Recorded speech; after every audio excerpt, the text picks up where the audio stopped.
Bien, entonces, esta plantilla, que básicamente, y nosotros se las compartiremos en el espacio del curso para que la tengan, es una hojita muy sencilla.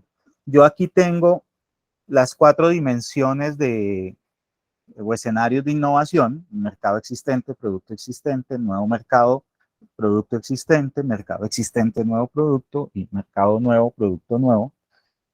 Pero el análisis, lo primero que decía es que pues, aquí tengo la plantilla de los 4 escenarios, pero típicamente uno solo trabajaría sobre uno de ellos. ¿Por qué? Porque conviene hacer ese análisis diferenciado y por separado. Puedo encadenar esos escenarios como diciendo, mire, mi línea de innovación para las cajas de restaurante tendrá estos 4 escenarios. Podría hacerlo, sería buenísimo hacerlo porque tendrías lo que llamaríamos una hoja de ruta de innovación para tu línea de producto. Pero digamos que hacerlo también implica que tienes mucha información. ¿Sí? Entonces, porque cada una de esas cosas cambia. Entonces vamos a ir mirando esos 4 escenarios, y con ejemplos vamos a entender un poco cómo funciona esta plantilla. Aquí entonces hay que decir una cosa, y es que hay cosas que nosotros podemos controlar o incidir, y hay cosas que no podemos controlar o incidir.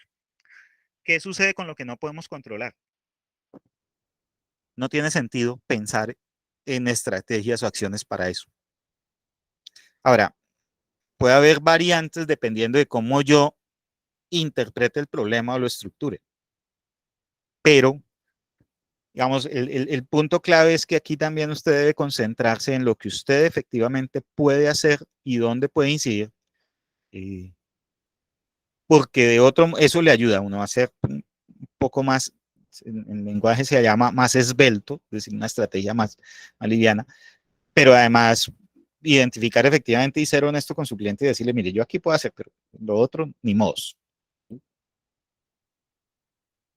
¿Qué expresa el cliente? ¿Sí? Entonces ahora decíamos que el cliente expresa unas expectativas asociadas a una propuesta de valor. Y esas expresiones del cliente pueden ser positivas o negativas.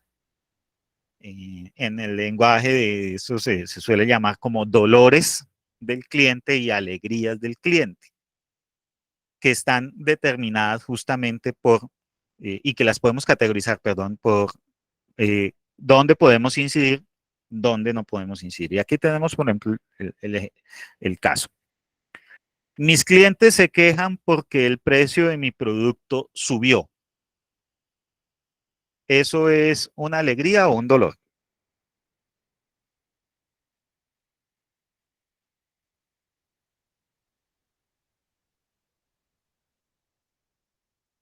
Es un dolor, ¿sí?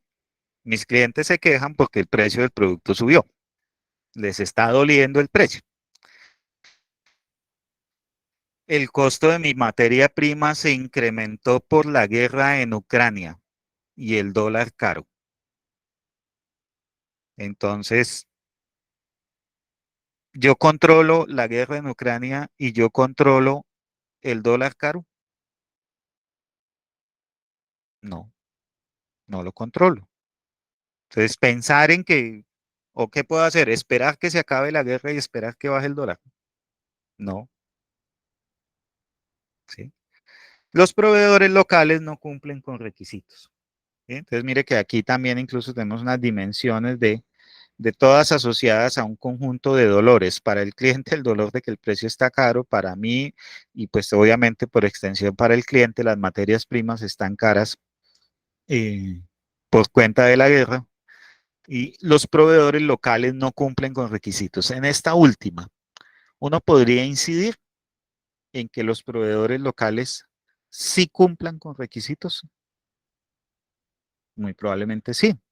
¿A partir de qué? Por ejemplo, un esquema de gestión de proveedores, un sistema de cualificación de proveedores, mecanismos de trabajo con ellos para que lo que no cumplen, lo cumplan y me ayuden a mí a tener una materia prima probablemente más barata. ¿Sí? Entonces, ahí ese es.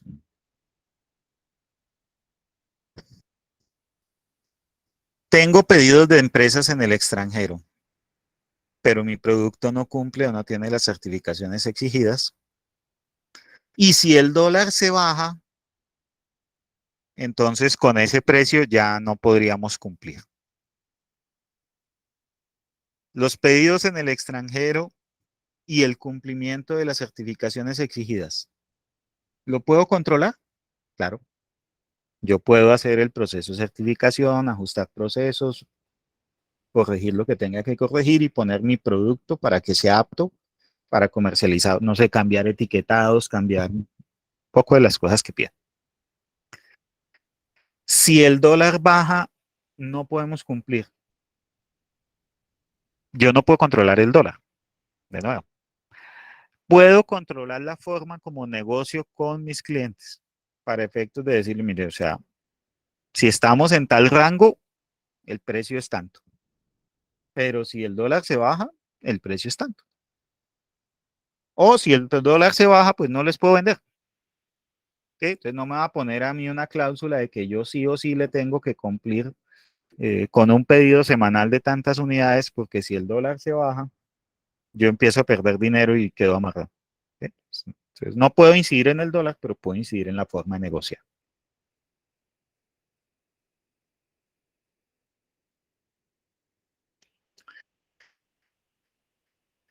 Mis clientes requieren atender otras necesidades que otros proveedores no cumplen. ¿Sí? Entonces, Diana, no sé si tu empresa también provee vasos con publicidad de mi restaurante. ¿Tu empresa será que también provee manteles? ¿Será que tu empresa también me puede proveer los delantales y la dotación de los trabajadores? ¿No será que tu empresa también me pudiera proveer servilletas con bordado para colocarlos en las mesas? Y oye, ¿y tú no haces volantes y flyers y material impreso y tú no podrías hacerme eso también? ¿Qué dices, Diana?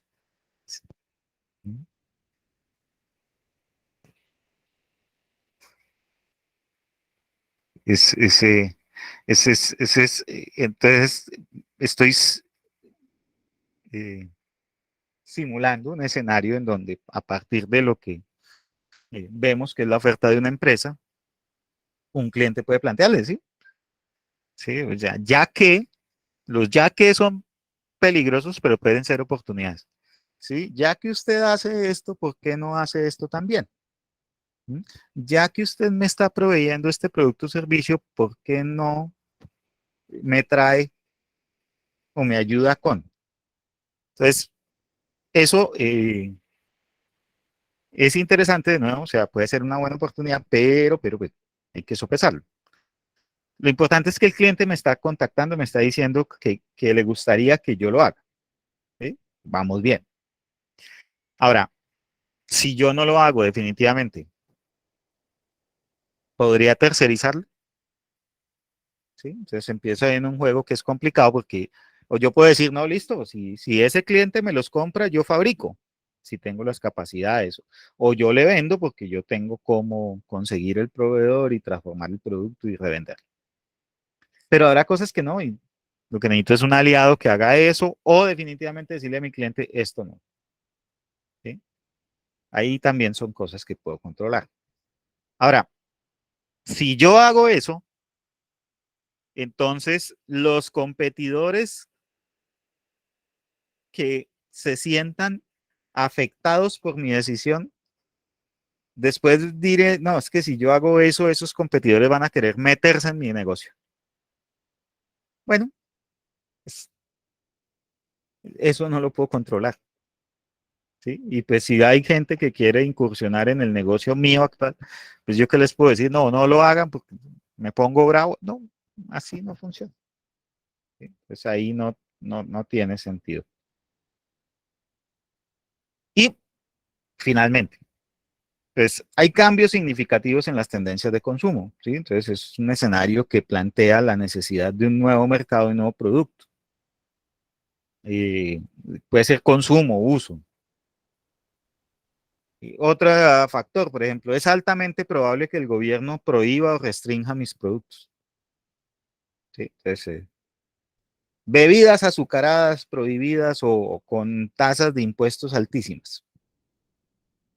Y además, muchos consumidores se están quejando del tema de las bebidas azucaradas y no quieren o están exigiendo que eventualmente el contenido de azúcar sea menor. ¿Sí? Entonces, eso que no hace mucho, hace 20 años, no sé si la gente le paraba bolas al tema del contenido de azúcar de las gaseosas. No, no era tan relevante. Hoy estamos hablando de leyes para pensar en eso, en nada. Entonces, pues, frente a ese tipo de escenarios y situaciones, eh, uno, identificar qué está pasando en el mundo, ¿sí? Porque pueden haber innovaciones o más que innovaciones, desarrollos científicos, tecnologías eh, probándose o que ya estén pensando funcionales. Y, y ahí el tema es, bueno, oye, ¿cuánto me vale llegar allá? ¿Cuánto me vale adquirir eso? Y hacer. Y en este punto de los nuevos mercados, eh, para nuevos productos, para nuevos mercados, hay un tema que es prácticamente inexplorado, que es el concepto de los PROAM. Y Ramiro, ¿y eso qué son los PROAM?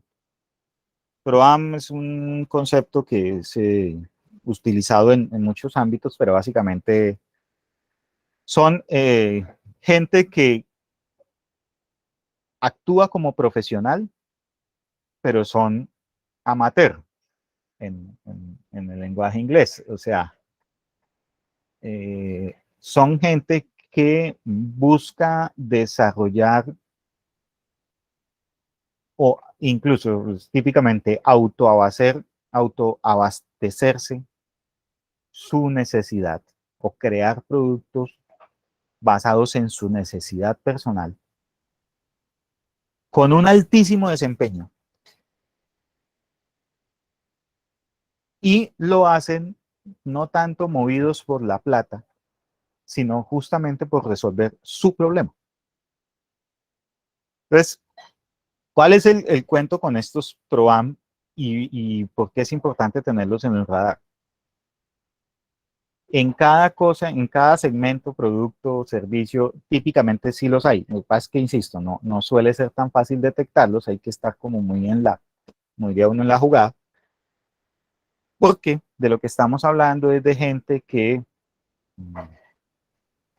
verbo y gracia, para resolver un problema de seguridad en su casa fue capaz de diseñar un dispositivo sumamente sofisticado y efectivo, que además él lo creó con sus conocimientos de electrónica, informática y telecomunicaciones, o sea, sin que necesariamente tenga un título de nada de eso, sino cacharreo, aprendió a partir de YouTube y cosas de eso.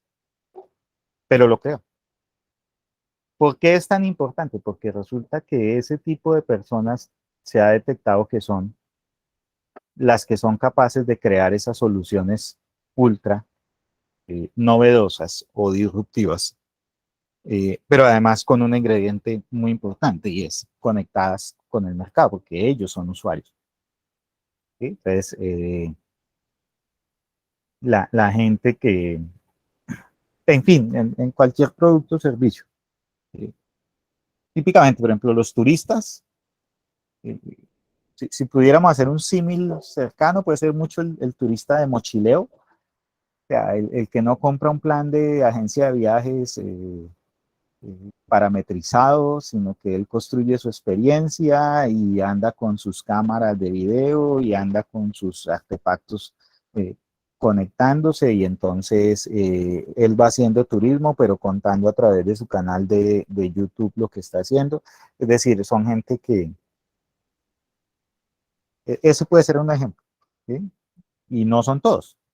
No sé, 99% de los turistas, o puede ser un poco menos, pero el 90% de los turistas compran el plan turístico, ¿sí? Y preguntan qué incluye.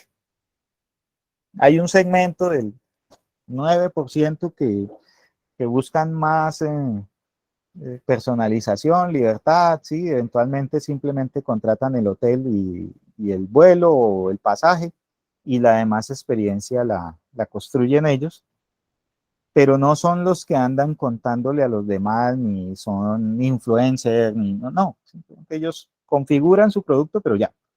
Y hay un porcentaje muy, muy pequeñito de gente que crea y entonces es la gente que de pronto aparece en el YouTube diciendo, miren este destino tan hermoso que nadie conoce, este paradisíaco sitio que nadie conoce, y les comparto aquí, vengan y me dirá, ¿y por qué? Pues son grandes impulsadores, por ejemplo, del consumo. ¿Sí?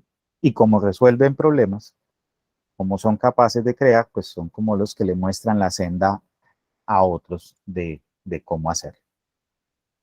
Listo, entonces esta era la parte que, digamos, hablamos de cómo con una plantillita como esta, y reitero, esta plantilla entonces, pues, hacer el análisis no más en una de estas columnas, ¿sí? Es decir, no tratar de hacerlo todo, porque además normalmente no tiene sentido. Si se dan cuenta, aunque trabajamos ejemplos distintos, pues las características del reto son sumamente distintas. O sea, son retos distintos. Y en la medida en que son retos distintos, conviene gestionarlos por aparte. ¿Sí? Eventualmente, volviendo al ejemplo de las cajas para restaurante, yo puedo hacer cosas para el mercado existente con el producto existente, no hacer nada pensando en cuál va a ser la novedad de las cajas de restaurante dentro de 10 años y trabajar aquí siempre y ser muy bueno en una innovación incremental estando conectado ahí. Y eso me puede, digamos, darle sostenibilidad a mi negocio. ¿Sí? La mejora continua, típicamente. ¿Qué pasa? Pues que si de aquí a mañana alguien se inventa algo que elimine las cajas de comida en los restaurantes